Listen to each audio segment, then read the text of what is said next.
There seems to be some unwritten rule that Hoi 4 players love monarchist paths. Well, I certainly do. But have you ever stopped to wonder which monarchist path is the best one in the game? After all, there are 36 of them in Hearts of Iron 4, and some of them have to be better than others. So, I decided to take upon myself this task of figuring out which monarchist paths are great and which ones are not so great.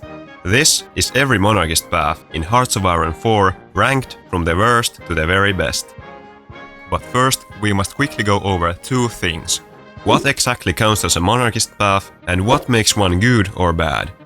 In most cases it should be really obvious if a focused path is a monarchist path, but in some cases it's a bit more muddy. To make it absolutely clear, here are 3 different requirements which are used to determine whether a path counts as a monarchist path. For it to count as one, it must fulfill at least one of them. 1. The focus path must make a monarch the leader of your country. 2. The focus path must make the leader of your country a monarch. 3. If you start the game with the monarch as your country leader, the focus path must have a theme of empowering the monarchy. The path can be as short or as long as possible, but as long as one of those 3 requirements is fulfilled, I will consider the path a monarchist path. Oh, and a monarch can be a king, a queen, an emperor, or any of its derivatives. Okay, and here are some criteria which I use to determine how good a monarchist path is. These are, for example, how long a focus path is, how good are the focuses themselves, what kind of expansion opportunities does the path offer, how well does the focus path fit into the time frame of the game, can the path be played in multiple different ways, how unique is the path in comparison to other ones, does the path work well in historical mode, and so forth. But in the end, what affected my rating the most is how fun is it to play the path in question, and how much does the path itself contribute to that level of fun. It's possible to have a fun game even if the path itself sucks, but that is not going to land it a very high placement on this list. And lastly, this is just my subjective ranking, so your ranking might look completely different from mine. Even though I tried to look at all the paths through an objective lens, I must admit that I have some biases which might affect my rating of a path. I, for example, like playing stronger countries more than weaker ones, and I like shorter games over long dragged out ones. But remember, this is just my ranking, and I'd like to hear what are your favorite and least favorite monarchist paths in the comments. And that should be everything, which means that we can start with the worst monarchist path in the game, which happens to be 36. Iceland. Fighting as equals. Man, this barely even counts as a monarchist path, but it technically fulfills the requirements. To crown a king, you must go down the United We Stand path. This is already not possible on historical mode, because Denmark will never fulfill these requirements. But say that you're playing non-historical mode and you get to do this path, you will eventually reach this focus, which allows you to request independence from Denmark. I'm pretty sure that they almost always say yes. If they do accept, you have the opportunity to crown a Danish prince as your absolute monarch. After this, there's only one focus left in the path, and all it does is give you a chance to get Greenland and the Faroe Islands from Denmark. And that's it, the Icelandic monarchist path. Overall, it's a really short and boring path for a really boring country, which basically achieves nothing and gives you no tools to achieve anything on your own. 35. Finland. The Finnish throne. Before I found out that Iceland technically has a monarchist path, this was originally in the last place. Even though playing mostly historical Finland is actually pretty fun, it is most certainly not thanks to this secret focus at the very end of the Finnish political path. Or at the end of one of them. And yes, secret focus. Not secret focus path like what Poland, Italy or even Argentina have, but a one singular focus which doesn't do much except make you purple and give you a few buffs. Even on its own, a one singular focus, which doesn't really change anything, is enough to land a spot at the near bottom of this list. But the fact that it's the secret focus path of the Arms Against Tyranny expansion makes it just so much worse. Like, come on, could we please have gotten like a few extra focuses? But no, it's just one focus. Also, you can basically only do it after 1941, when the game is already like halfway over. 34.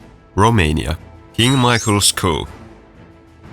Okay, technically this whole focus path could be counted as one monarchist path, but remember rule 3. All this doesn't really scream empowering the monarchy to me. And this one most definitely doesn't do that.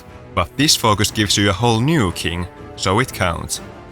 Yep, another one focus path. But this one is a bit more interesting. As the name says, it has to do with a coup. But in addition to just changing the ruling government, you also get to switch sides in any war you're fighting. So at one moment you might be invading the Soviet Union with the Axis, and in the next you're fighting Germany alongside the Comintern. Pretty interesting mechanic, but that's also all this path has to offer. It fits for the country because Romania is pretty fluid with its ideology and alliances, but I think it would be pretty broken for other countries to have a mechanic like this. 33. Hungary. Elect a fascist king. Another one focus, but this time it's at the start of the tree, and it actually kind of leads to something. The problem, however, is that it's basically identical to the fascist path. I mean, look at this. The fascist path is actually not that bad, and you can definitely have some fun games with it. It's just that the fascist king path doesn't really even need to exist. I thought that it would have some historical significance, but I looked into it and there basically is none. So if this focus path completely ceased to exist, it would basically change nothing, and that's why I ranked it so low. While there are other paths on this list that share focuses with other paths, none of them are as bad as this one. 32. Yugoslavia. End the regency. Finally we get to a monarchist path with more than 2 focuses, but this one too is at the bottom of the focus tree. What makes it even worse is that to even access most of the focuses in this path, you need to wait for King Peter to grow up, which takes all the way until mid-1941, which is, you know, after Axis invades you. Because of this, the already bad focuses become almost useless. I mean, what good is a focus that makes you join the Allies when you can just manually do that the second Italy attacks you? Or is declaring neutrality really that useful when foreign tanks have already been rolling in your countryside for a half a year now? And these 2 focuses suck too. The only plus side on this path is that there are 3 different ways to reach it. Overall, it's a very boring and mostly useless path, and what's even worse is that if you want to do an Allied-aligned playthrough, this is the path meant for that. 31. France. Orleanist Restoration. This path is so bad that it would fit perfectly into some kind of a joke mod. Like, come on, +2 building slots, -0.10 fascism support. The one good focus in this path is the ticking weekly stability modifier, which basically means that you have 100% stability for the rest of the game. But even that has downsides, because it makes the 2 + 10% stability focuses literally useless. At last, you get to form your own anti-fascist faction, but seriously, who are you going to invite to it? Why wouldn't you just straight up join the Allies, because in the end, this focus just positions you to take on Germany and Italy, which is exactly what the democratic paths do, but just worse. I literally can't tell you a single reason why you should do a playthrough with this path. If you want to play a defensive game, there are better paths for that, and if you want to play an offensive game, there are much better paths for that too. This path literally does nothing but block you out of doing much better focus paths as one of the most fun countries in the game. 30. Greece. The right to rule. When I look at this path, all I can think is, wow, this is nothing. At first glance it looks like it will give you some fun expansion opportunities, but it really doesn't. The best it has to offer is a war goal on Bulgaria, which is not much, but at least it gives you something to do in the early game. Other than that, the focuses are pretty useless. It does have some alt history potential, as you can join the Central Powers if it exists, but in any normal game, you're going to have to join the Allies. You might think that hey, maybe I can get Cyprus from Britain, but in my experience, the UK never agrees to give you anything, so tough luck. Also, you can unlock the decision to form the Macedonian Empire. But how exactly are you supposed to do that? You can't even justify a war goal on Turkey because you're both non-aligned. So overall, I'd say that if you want to play Greece, just do any other path. I mean, the Byzantine path is just so much better, so just do that instead. 29. Ossa and all the other Ethiopian releasables. Leader name. Yeah, this path has a different name for each of the 8 Ethiopian releasable nations, but I'm going to focus on Ossa. And I'm not actually sure if this counts as a monarchist focused path, but there is a crown on this focus, and later on someone is getting crowned, so I guess I have to include it. Either way, this path finally gives you some expansion opportunities. First claims and cores on Ethiopia, and then the possibility to unify the Horn of Africa. But there is one problem. Who the hell wants to play as Ossa? There's probably not a single country in a worse position at the start of the game. However, it's still possible to succeed as Ossa, and defeating Italy and Ethiopia is totally achievable. But in the end, Ossa is just so weak and in such a bad position that it's hard to have a fun game with it. 28. France, the legitimate heir. Another French one, and it's just 3 focuses. Great, but this one is at least somewhat interesting. The first focus gives you a war goal to annex Spain, which is a pretty easy thing to do. The 2 focuses after that require Carlist Spain to exist, and now we run into some problems, because normally on historical mode, Carlist Spain never spawns, because the nationalists crush them before they can launch their uprising. This would lock you out from doing either of these focuses, but if you intervene in the civil war and take one of these states from nationalist Spain in the 245 days it takes them to do this focus, you can block them from crushing the Carlists. And luckily, France can pretty easily take part in the civil war. Now you can choose to create an alliance with them or integrate them and get cores on their territory. I'm pretty sure that there is not a single soul on Earth who has ever even thought about taking the alliance focus over the other one. So after finishing this very short focus path, you're still kind of just France, but with a lot of extra cores. So while this path gives you some early game goals, it's still nothing special. 27. Japan, Showa Restoration. This path is just weird. The main gist of it is that instead of fighting China with your own faction, you join the Axis and fight the Soviet Union in East Siberia. You also don't get a war goal on the Philippines, so no war with the US either. With this path, you can fully focus on fighting the Allies and the Comintern, and only them. Except you can still get a war goal on China because of this Chinese provocation event. So I guess this path isn't that unique after all. I tried this path once and declared a really early war on the Soviets. After that, the world just went crazy. China and Communist China started fighting. One of them joined the Allies, the other joined the Axis. Poland joined the Comintern, Germany capitulated in 1940, and I was left alone at war with everyone, which is not the best possible outcome. So this path basically just takes away the main draw of playing Japan, which is fighting an early war against China, but then gives you the chance to do it anyways. But no battling the US over the control of the Pacific. Instead, you just seem to get total chaos. I would just stick with the fascist path. 26. Bulgaria. Strengthen the royal dictatorship. This is one of those cases where the whole other half of the focus tree starts with empowering the monarch and then splits into multiple different focus paths, but I will only focus on the obvious monarchist path. However, I split that into 2 separate entries, because there are another 2 mutually exclusive paths which play pretty differently. In this one, you stick with the original Tsar, Boris III, and it's pretty boring. First of all, by taking this focus it looks like you're just locked out of the rest of the path, but luckily you can still do the join the Allies or join the Axis paths, but both of them are kinda meh. The Allies path gives you some bonuses, a few very realistic war goals, and lets you guarantee your neighbors, which is great. The Axis path also gives you bonuses and war goals, and on top of that you get a new cosmetic tag, which is always appreciated. But that's it. So yeah, I know this path is there mainly for the AI, but it still feels pretty redundant. I mean, if you want to join the Axis, why not just do the fascist path? Or if you want to join the Allies, do the democratic path. Bulgaria has those too. And if you want to specifically play a monarchist game, I wouldn't stick with Boris. 25. Romania. His Majesty's loyal government. While the short monarchist path itself at the end of the tree is pretty atrocious, I feel like I have to at least somewhat take the Balkans domination path into consideration. It is after all a requirement for unlocking the Monarchist path.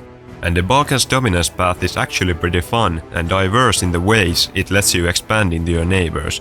Some countries you get to puppet automatically, some you get to carve up with other countries, and some you have to fight for. It's a good combination of different ways to expand, and it leaves you in a very strong position. But after it's done, there is really nothing else left for the focus path to offer. Also, the dumbass king keeps bankrupting the whole country over and over again, so remember to rush this focus. 24. Manchukuo, Independence War. I guess this is another monarchist path. I mean, at least Emperor Puyi looks like he's gotten some new privileges.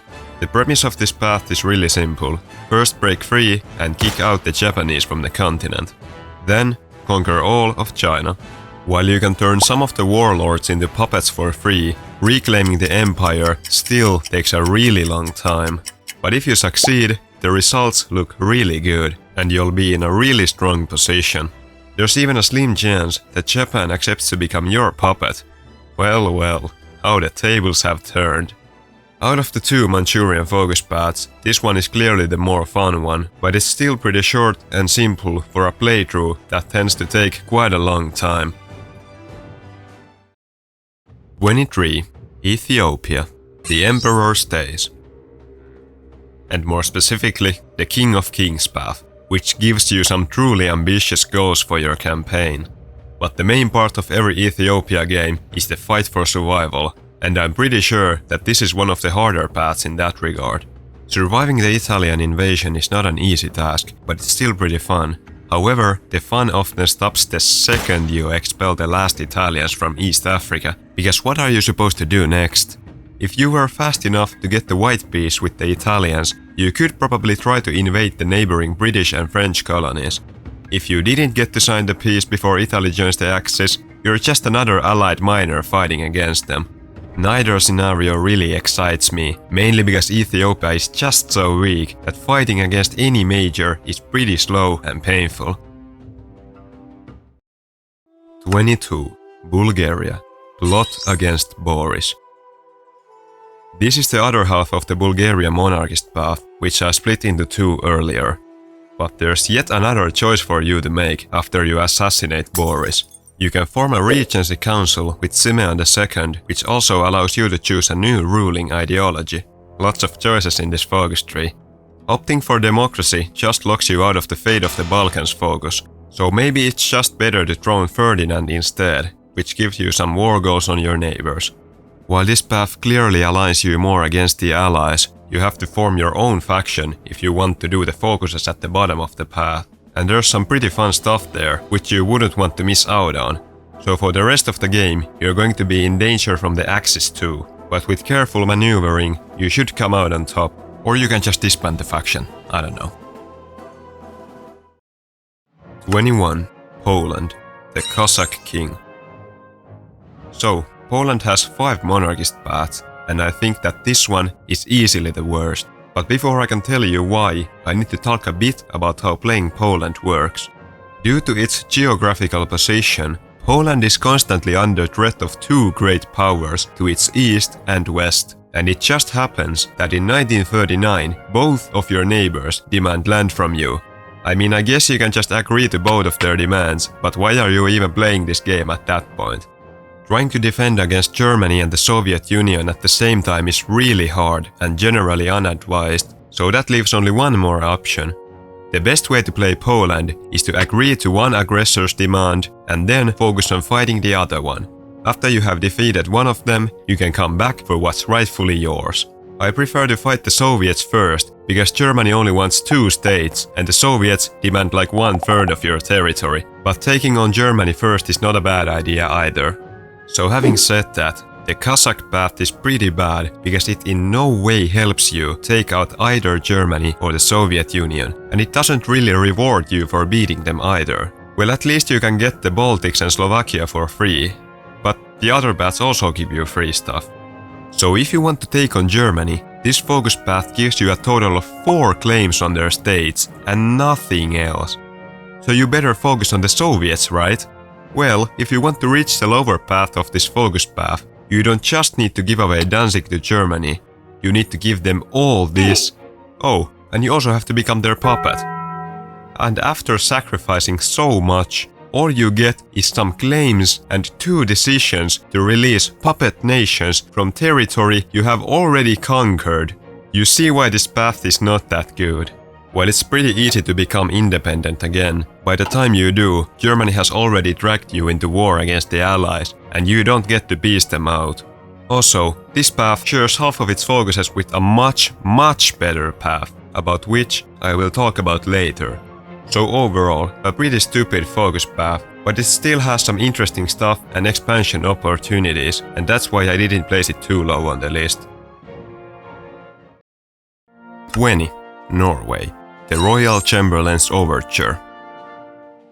Okay, first off, you technically don't ever get the king as your ruler. Instead, your leader will be his regent, which you can make the true king or something. I don't know, it's very confusing, but don't tell me that this isn't a monarchist path. Norway is probably one of the weakest countries in Europe, and it doesn't get too much stronger with this focus path. You can get some free states from mainly just Denmark and Sweden, but that's basically it. You're still probably going to have to defend against a German invasion anyways. Overall, this focus path keeps things pretty simple and doesn't buff you too much, and sometimes that's just okay. It just doesn't excite me as much as what some of these other paths do. Okay, this spirit is pretty busted. 19. Netherlands. Oranje boven, I guess. With the Netherlands, the focus tree really gives you only 2 options.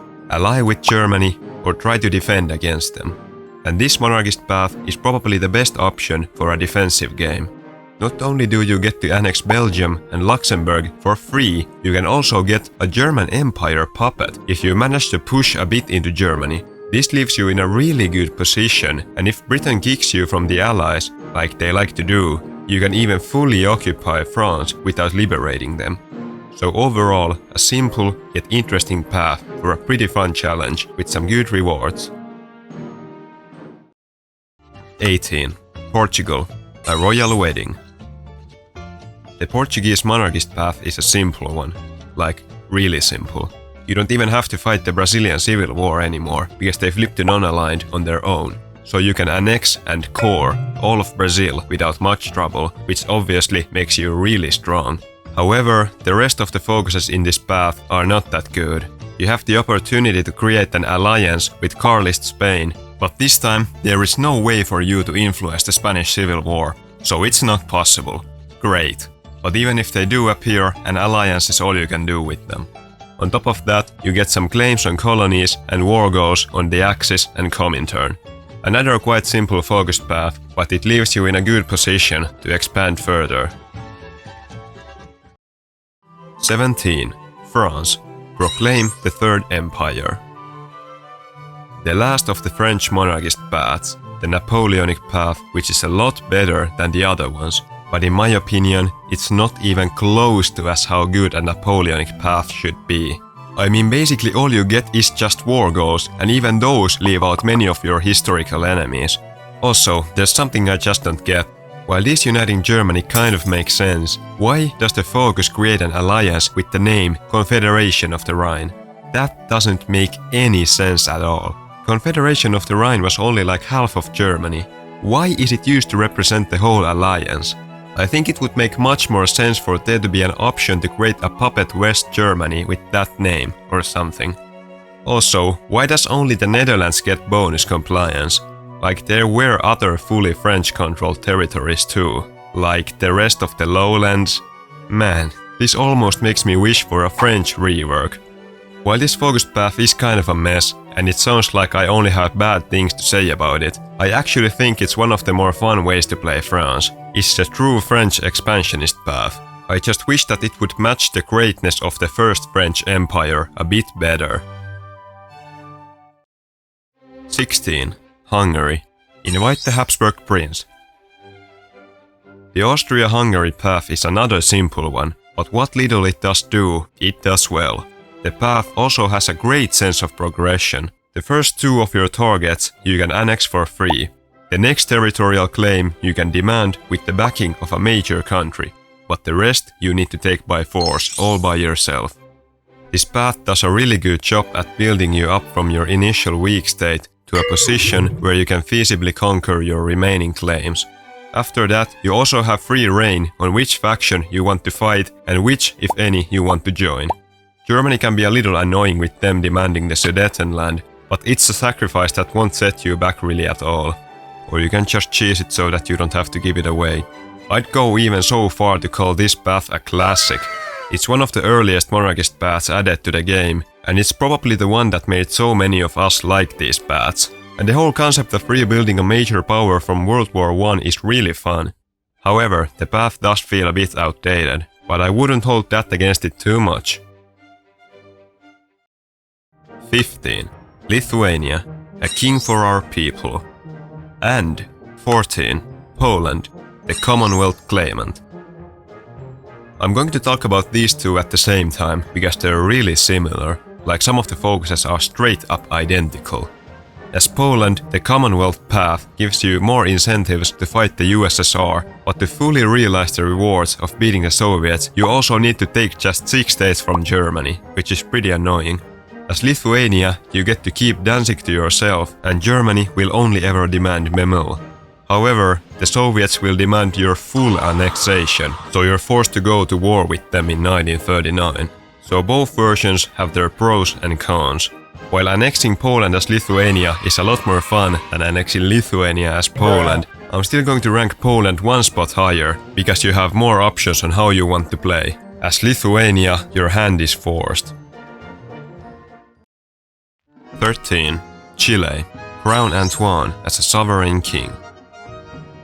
This is probably the most schizo path there is in vanilla Hearts of Iron 4. French Kingdom of Chile is not something I ever expected to see outside a mod. The thing with Chile is that it gives you some really fun goals. Annex France, conquer Quebec, integrate Mexico. They're all fun objectives for you to strive towards. However, Chile is a really weak country, and the monarchist path, at least early on, doesn't really help you get that much stronger. This means that you are given some crazy ambitious goals, but really no tools to achieve them, which means that you have to spend a lot of time building up the old-fashioned way. Also, fighting in South America as a weak country is pain. Also too, it's kinda funny how you can crown the Prime Minister as your king, but the other path is still better. So yeah, this path has some of the most fun goals and most powerful rewards in the game, but it also leaves all the hard work to you. This path ain't giving you any shortcuts. 12. Poland, the Habsburg. The third best Polish monarchist path in my opinion, and a pretty powerful one too, because you get to peacefully annex all of Czechoslovakia, which makes you significantly stronger right at the start of the game.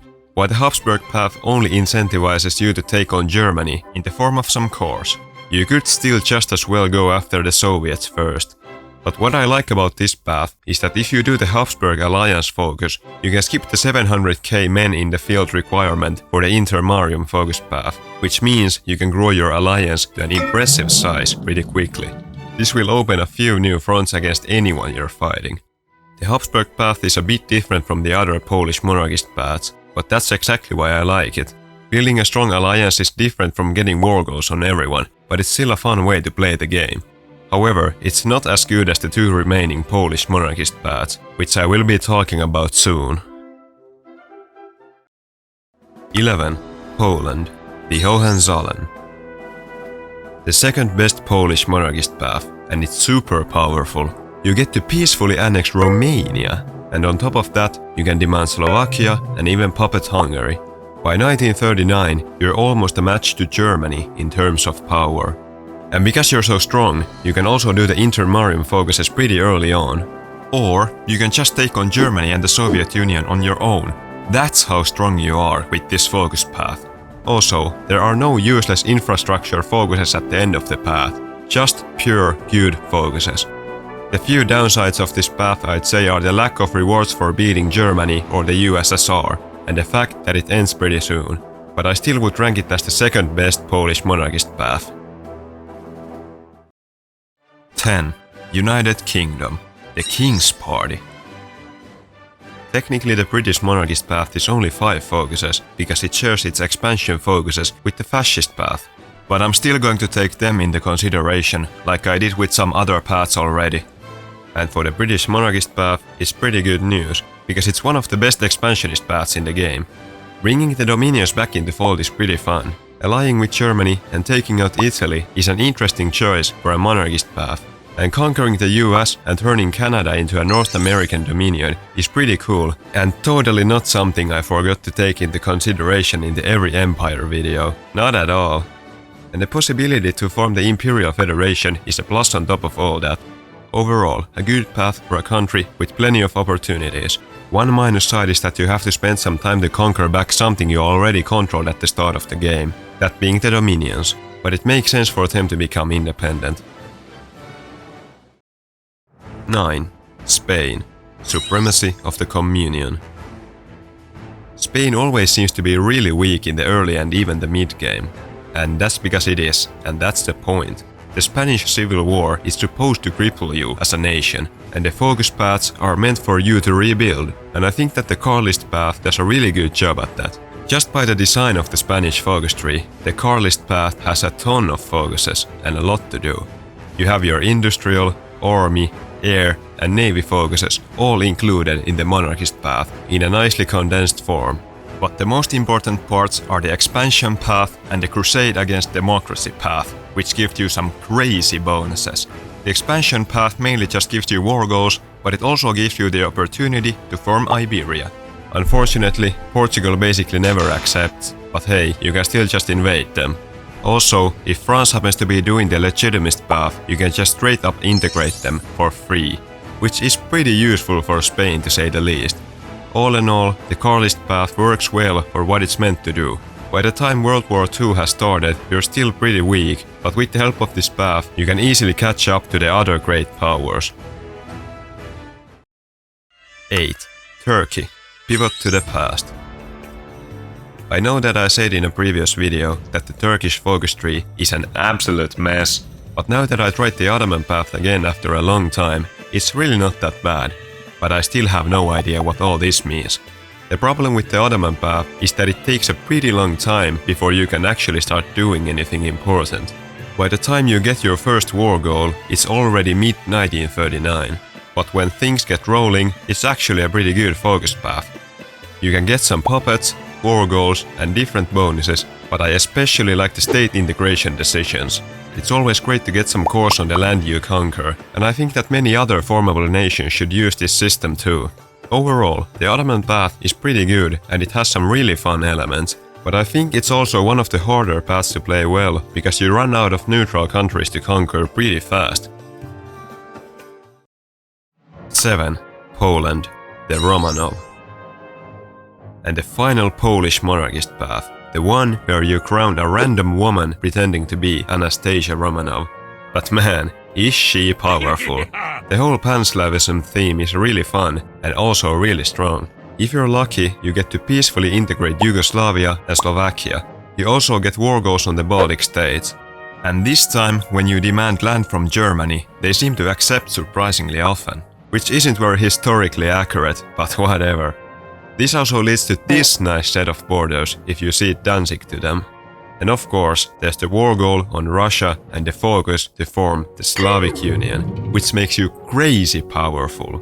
Taking Danzig back from Germany should be a cakewalk with all this under your control. Oh, and also, you can crown a literal bear as your king. Long live King Wojtek. 6. Soviet Union. Romanov reconstruction. And the Romanovs are already back, but this time in their home country, Russia. The whole right side of the political tree is pretty simple, at least when compared to the communist paths, but I don't see that as a bad thing. It's interesting how the monarchist path mirrors the communist path, just in a slightly different way, as instead of getting land from your neighbors by demanding it, you just get war goals. Other than that, there are some nice bonuses, war goals and an opportunity to reform the Triple Entente. But the most fun part is these 3 focuses here. You can choose if you want to be a responsible big brother and guarantee the other Slavic countries, Or you can fully embrace Pan-Slavism and form yet another Slavic union. Or you can just go totally crazy and establish the third Rome and focus on liberating the Christian holy cities, of course by taking them for yourself. There's also this path which focuses more on your Asian neighbors and naval build-up. So overall, the Tsarist path is a powerful, simple, yet fun path, which utilizes the strengths of Russia in a similar yet different way as the communist paths. 5. Sweden. Undermine the fascists. It takes some time to get started with the Swedish monarchist path, but when you do reach it, you are immediately given a clear goal: unify the Nordics. And Sweden can do this without ever firing a single bullet, which is pretty powerful. I like that there are multiple phases of how much you can bring the Nordic countries into your fold, but in practice they just tend to agree to everything, which makes unifying the region feel maybe a bit too easy. Later on, you unlock 2 decisions, which require you to take land from literally everyone. So if that's something you want to do, these decisions are here for you. Either way, with this focus path, Sweden is in a really good position to take on any of the 3 major factions, and these decisions are just some extra rewards you can get for your efforts. 4. Denmark. The king assumes power. The Danish monarchist path is really similar to the Swedish one, but the way you go on conquering the Nordics is, in my opinion, way more fun. Instead of integrating all the Nordic countries with a press of a button, you can peacefully annex half of them, and the other half you have to fight for. On top of that, you can create your own faction with Poland and the Baltics. After you have unified the Nordics, there are many different ways you can continue.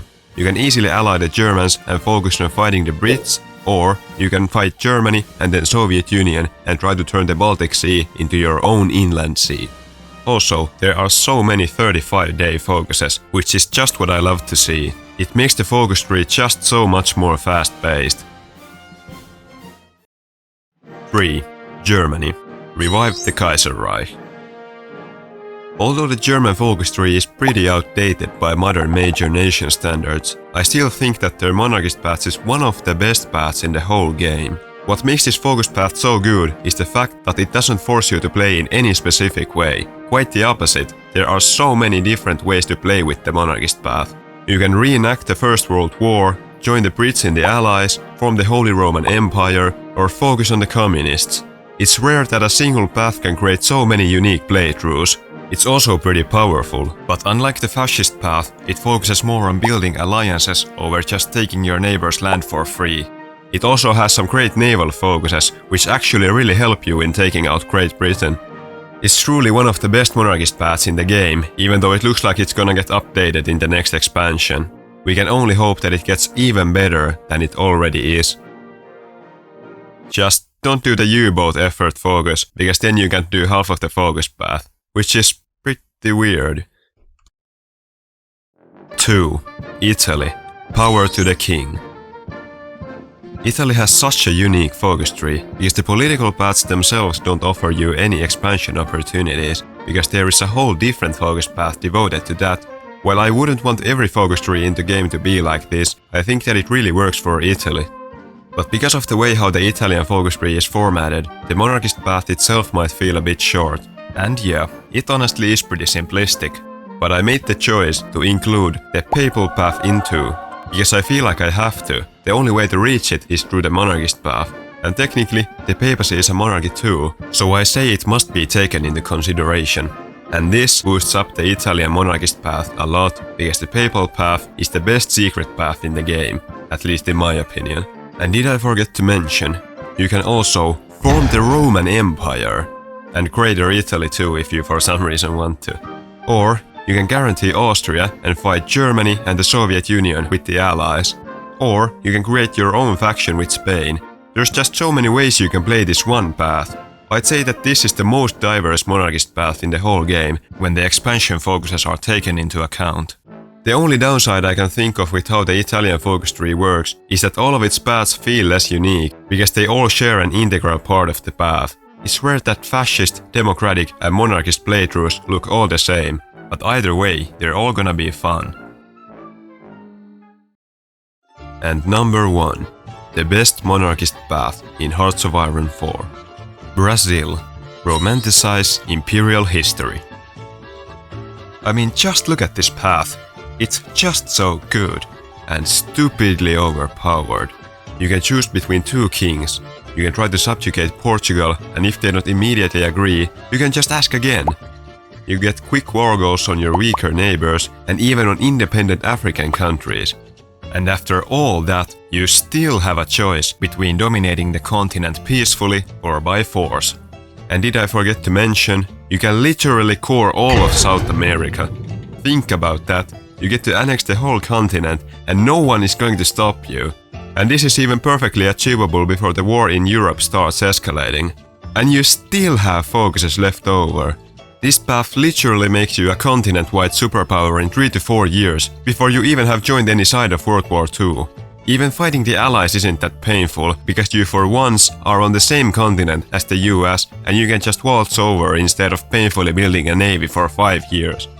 Okay, I know this focus path has some crazy level of power creep, but I think it comes down to matter of taste, whether that really is a bad thing or not. And while this path is very strong, it doesn't just make you undefeatable by a click of a button. It just gives you a really good starting point to become the most powerful country in the world. I'd say the one bad feature in this path is that some of the focuses rely too much on RNG. For example, the option to integrate Portugal and annexing the Guyanas is really just left to a dice roll. But if that issue could somehow get fixed, I could easily say that this is one of the best paths in the entire game.